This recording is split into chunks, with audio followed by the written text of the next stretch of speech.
Poor SQUEE. This little Rugrat is your everyday average kid, except for the fact that he seems to be a lightning rod for trauma. His parents resent his existence, his classmates bully him, aliens abduct him and perform experiments on him, his teacher tries to kill him, his room is a hotbed of ghosts and mutant insects, his grandpa wants to eat him, he has no friends except his teddy bear and the literal son of Satan, and on top of all of that, he is constantly surrounded by death. This is the tragic life of Todd Castle, or as we know him, SQUEE.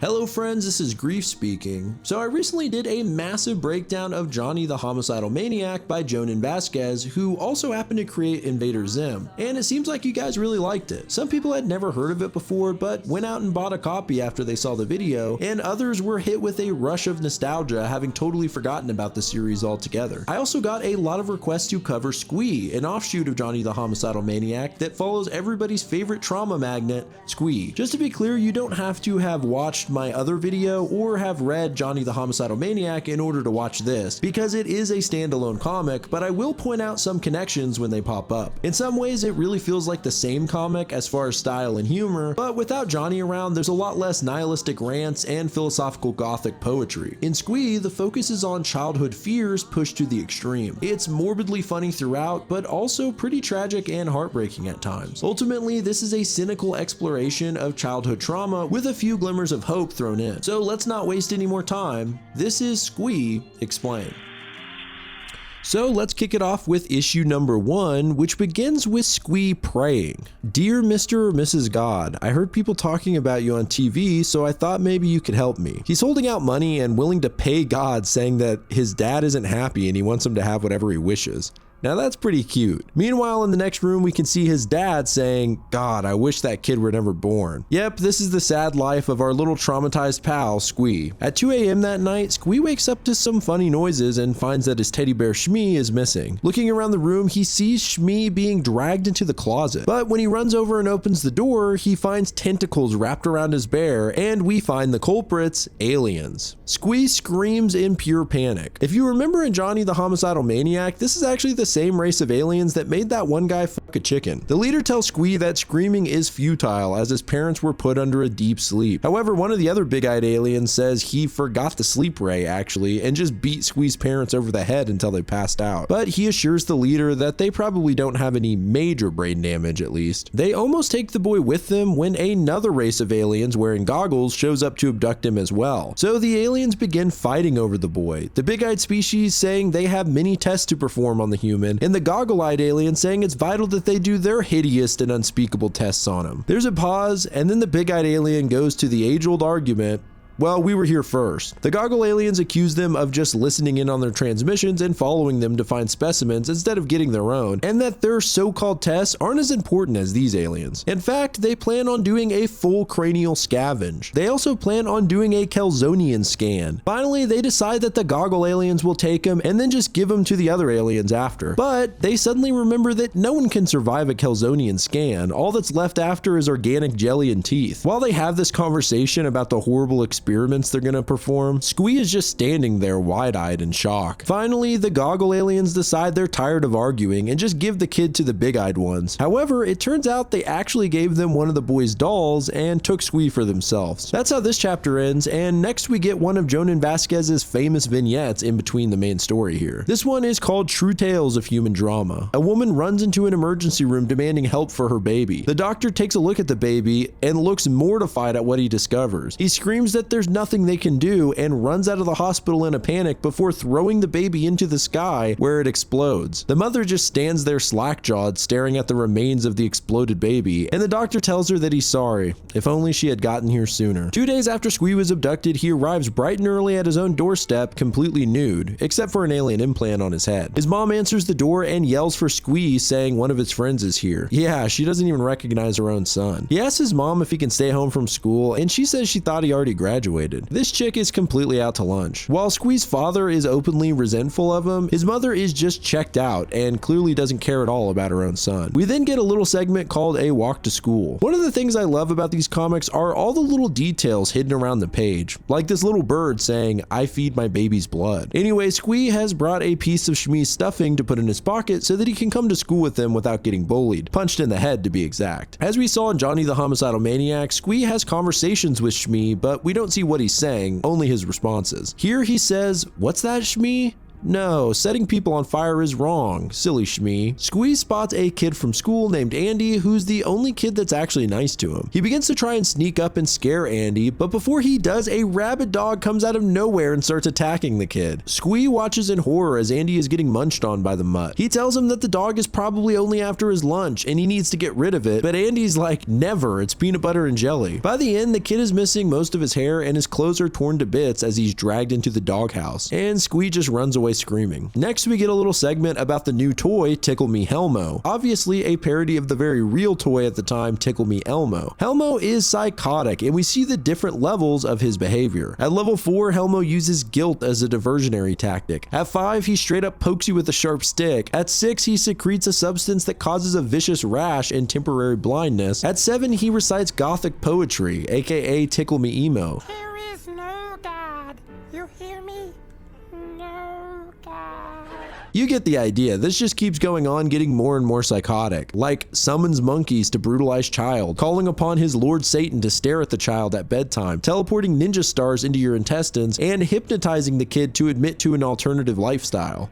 Tickle Me Helmo, it's the doll that all the kids are screaming about. The next segment is Show and Tell. SQUEE is showing off a road-killed squirrel. He says that his crazy neighbor ran it over. He thought he moved away, but he keeps leaving weird drawings and stuff in SQUEE's room. This is of course a reference to Johnny. So the creepy-ass teacher tells SQUEE to sit down and brings out a new student to introduce himself. The kid looks a little demented. He has horns and one of his eyes is a little wonky. He says he's known by many names: Son of the Dark Prince, Child of Darkness, the Altar Boy of Doom, and the Second Coming of Damnation, but his mom calls him Pepito. Just a little note here, in one of the Johnny comics, Pepito is actually seen in the background. I just figured it was a gag, but it's cool to see this little joke turn into a full-blown character. He says his father is always on business and he's watched as he's fed upon the souls of the damned. Also, his dog's name is Woofles. He tells him that the end is near and that standing here he can sense the animalistic cruelty of most of these kids. Finally, one of the kids in the class speaks up, telling him to shut up, and no one believes him anyway. Pepito screams silence and points at him, instantly blowing his head off. The classroom breaks into a panic and everyone starts running, some of which are being blown to bits, but Pepito stops SQUEE. He senses that he's different than the other kids and actually agrees with some of what Pepito said. SQUEE admits that the other kids are pretty mean. The teacher then cuts in saying, "Well, the bell rang, have a nice weekend." So the son of Satan cheerfully leaves, leaving SQUEE standing amongst the bodies of his classmates. This is the thing that's so creepy to me about these comics, is the uncanny behavior of everyone, especially the adults. Like the teacher here not even reacting to the massacre. Next is a Happy Noodle Boy comic. For those who don't know, this is a series of vignettes made by Johnny the Homicidal Maniac about a completely psychotic and deranged stick figure. He says the most random stuff that's usually so bizarre it's funny. In this one, Noodle Boy terrorizes an elderly couple, then steals a baby and throws it off a cliff before breaking out into a musical number. And issue 1 wraps up with SQUEE having a dream that he's being auctioned off to a room full of aliens. Moving on to issue number 2. This issue kicks off with SQUEE in the backseat of his parents' car coming back from somewhere. He needs to go to the bathroom really bad, and his father just yells at him, "Again? You just went to the bathroom 2 days ago." His mom offers him a bag of Fritos to pee into, although she refers to him as little boy like she doesn't know who he is. His father finally pulls over at a dirty gas station, literally called Dingy's, and SQUEE books it to the urinal. As he relieves himself, there's a man in the stall next to him making really gross noises, which makes SQUEE wish he was done already, but he'd been holding it in forever, so this is gonna be a long one. All of a sudden, the man in the stall starts yelling out in severe pain, and soon blood comes spraying out of the stall and filling the bathroom floor just as SQUEE finishes up. He watches in horror as the man's legs fling out of the top of the stall upside down and blood continues to spray everywhere. It's really disgusting. He runs out of the bathroom, and that night before bed he tells Shmi,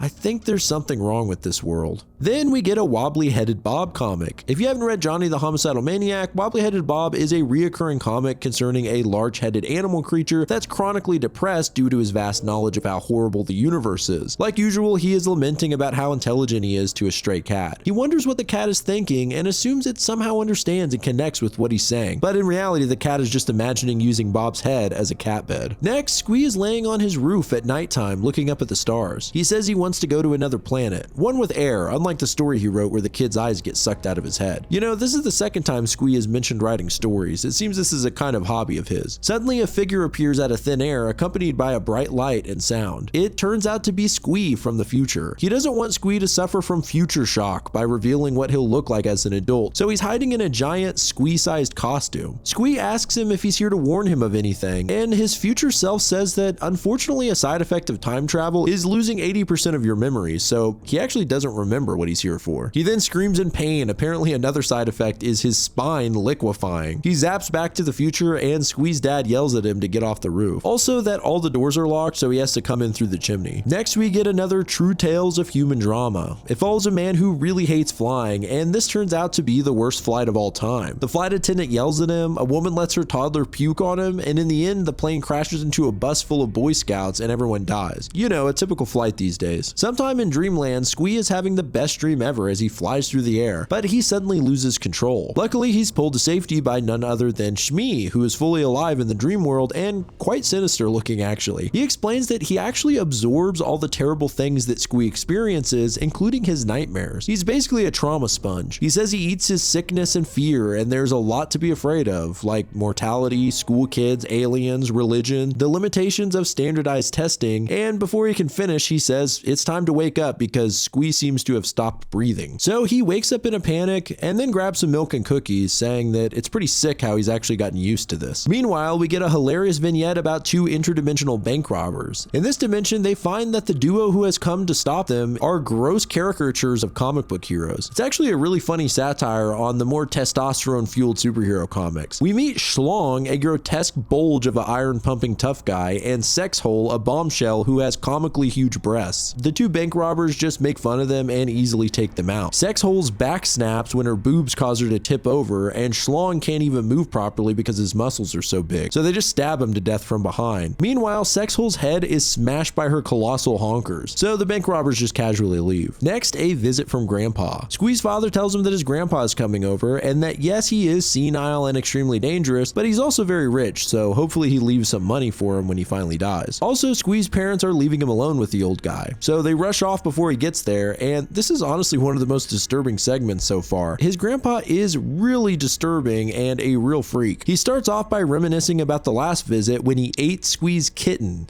Yeah. He tries to tell Squee there's nothing to be afraid of, and he does the classic quarter trick and pulls a quarter from behind Squee's ear. It would be a classic charming moment, but Grandpa seems to have tricked himself, asking where the quarter came from and assuming that Squee is somehow hiding them in his head. He then reveals that he eats the firstborns of all of his children, which is what keeps him living so long. So he starts chasing the kid down, trying to eat him. While pursuing his tasty grandson, the old man falls and busts his face open, revealing that he has a fully metallic head. He says he stepped on a landmine during the war and it blew his head off, but since he's rich, he had a new one built. Okay, that's just funny. So now this terrifying cyborg grandpa moves in for the kill when he completely falls asleep. The final panel shows Squee's neighbors saying, "That strange little neighbor boy is sleeping on the roof with a crowbar again." On the final page of this issue, Squee has another nightmare, this time of a giant monster holding 3 little kids and asking if he can borrow Squee's closet. Jesus. Alright, moving into issue number 3. This one actually has Pepito on the cover in full color, which is pretty cool. Just before bedtime, Squee finds his father in the living room watching a video of Squee's birth played backwards because that's how much he wishes his son wasn't born. Anyway, Squee tells him that he saw a really scary show on the Discovery Channel about dust mites, how they feed on human skin flakes and are hidden everywhere but are so small you can't see them. His father just tells him to go annoy his mom instead, and Squee says he already did and she just told him to take pills. So he heads upstairs, stomping the dust out of the carpet and shaking his pillow out of the window window, hoping to get the dust mites out of his room. As he shakes his pillow, a massive dust mite drops to the ground. It's actually more accurate to say that this thing was his pillow. It can talk too, calling SQUEE a skin tree and saying he's coming for him. The creature smashes through the downstairs window and climbs up to SQUEE's room, breaking the door down. He chastises SQUEE along with every other human for their irrational attitude toward microorganisms and points out that they are a valuable part of the ecosystem. SQUEE replies by saying, yeah, but dust mites poo flies into the air and makes people sick. The dust mite, funny enough, is like,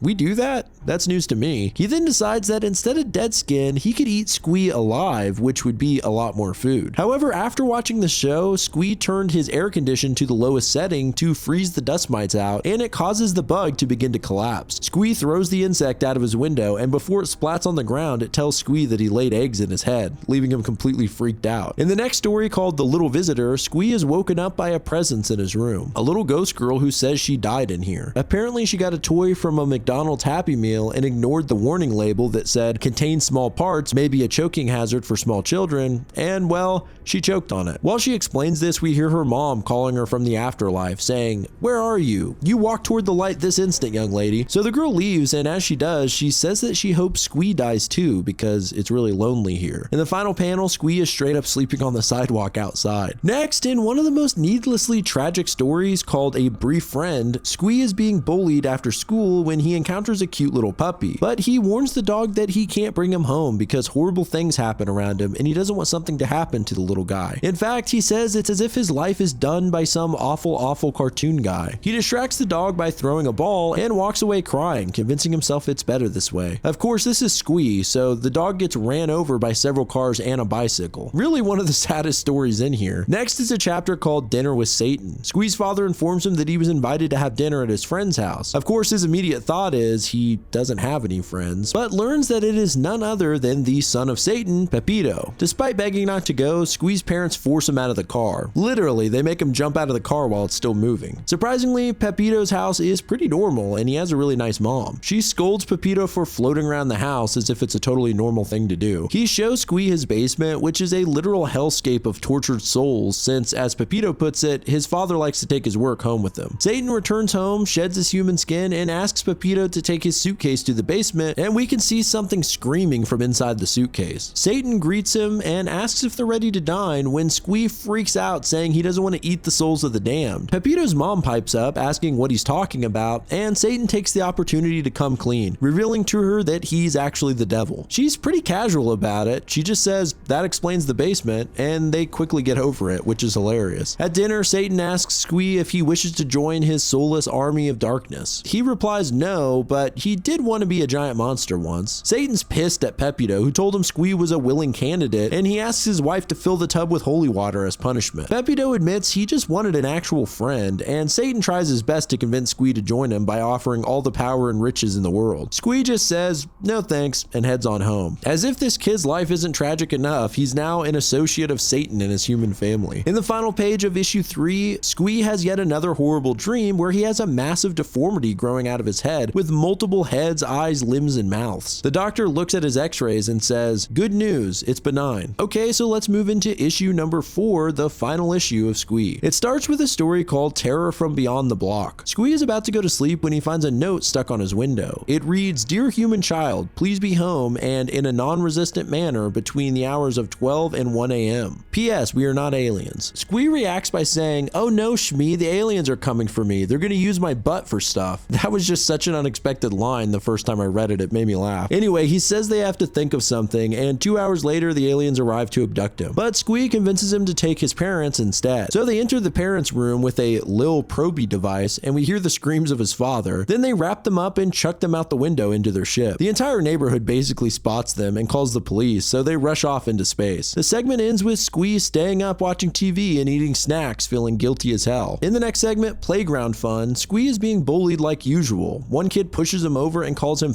but yep, this was definitely the 90s. A girl comes up to him and seemingly sympathetic says she saw what happened. There's a pause and then she says she thought it was really funny. She then laughs like a maniac. While she laughs, a foul baseball comes out of nowhere and smacks her across the head, leaving her face down on the sidewalk. SQUEE can't help but giggle at the sweet justice, but he does feel a little guilty, especially when she lifts her face up and her eyeball is hanging out of her head. Later we see SQUEE in class writing one of his stories when the teacher snaps him out of it, saying, "Quit being creative and memorize information like a zombie." Then she makes him answer the question, when did Columbus discover America? He says 1492, the correct answer, but the teacher scolds him and says it's actually 1429. She then tells the other students to venomously laugh at him. By the way, the teacher here looks a lot like Miss Bitters from Invader Zim. I wonder if it's meant to be her or just the original inspiration for the character. Anyway, SQUEE insists that the textbook has a typo and that it really is 1492. The teacher freaks out, shouting the textbook never lies. Then the class recites that Columbus discovered America in 1429 like literal zombies. After this, the teacher reveals the shocking truth, that the school is in cahoots with the government in order to drug students, making them obedient zombies to mold into model citizens. She tells the other kids to attack him, screaming, "Destroy the non-believer." Right before they overwhelm him, Pepito enters the room saying, "Stand back, this looks like a job for the Antichrist." SQUEE exits the school as the entire classroom explodes, sending dead kids flying everywhere. The next and final story is called Good Luck SQUEE. One day, SQUEE's parents suddenly beam down naked in front of their house with stitches all over their bodies. By the way, if you look at the kid riding his scooter, he looks a lot like Dib from Invader Zim. Same haircut. Anyway, SQUEE's parents confront him. His father says, "We know we haven't been the best parents in the world, but that's because our lives were destroyed when you were born." They think whatever's wrong with SQUEE's brain must be affecting them now too, and believe the abduction to be hallucinations, including a strange encounter his father had with a chicken. This is actually a funny reference to the Meanwhile segment from Johnny the Homicidal Maniac. So they decide to take SQUEE to the crazy house, aka the Defective Head Meat Institute. The doctor takes one look at him and says, "Yep, he's nuts." His parents quickly sign everything they need to send SQUEE here and get him out of their hair. As they talk, we begin hearing another conversation down the hall. A doctor is talking to another patient and they seem a little familiar. That's because it's Johnny, and it turns out that this is where he's been as of late. He's leaving the place and asks them not to call him at home because he'll be very busy. As he leaves, he waves at SQUEE, who's strapped to a machine. The doc tells him not to move his head at all or his brain will melt. On the final page, it's unclear whether SQUEE is dreaming in his padded cell. He's sitting with a pentagram on his forehead and two forks stabbed into his head, with all kinds of psychotic drawings around him. In the window, Johnny is staring at him saying, "You should try the stew, it's delicious." And that's the messed up ending to a messed up comic that's an offshoot of another messed up comic.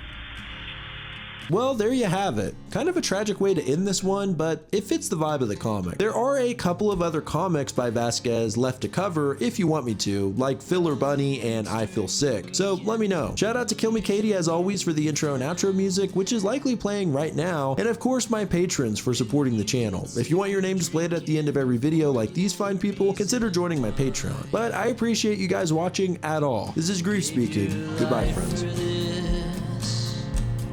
Well, I'd gladly give up mine if I could only find the time to go back home again. It's by coincidence that you've ever felt